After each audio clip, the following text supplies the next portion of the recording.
Mr. Gann here again, and today's little video blog is going out to juniors, not to seniors for a change, but to juniors, because we have to turn our attention to what's going to be happening next year.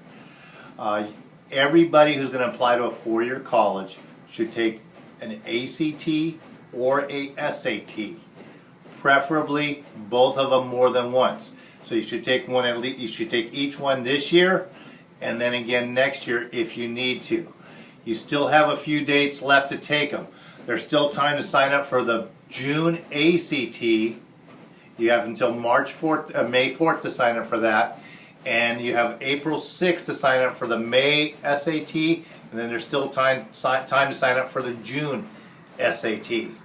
I want to make sure everybody understands that. You can retake it again in your senior year if you want to or you need to. If you're going to apply to selective colleges and certain UCs, you may also have to take subject tests. And if you're going to take a subject test in, for instance, AP European History you took this year, and you want to take a subject test in history, this is the time to do it. So you could take SAT reasoning test in May, the subject test in June, before the summer comes up.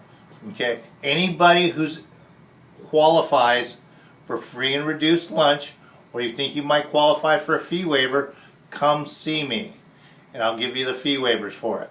Okay, you get one fee waiver for the SAT in your junior year and one in your senior year. Same thing with the ACTs.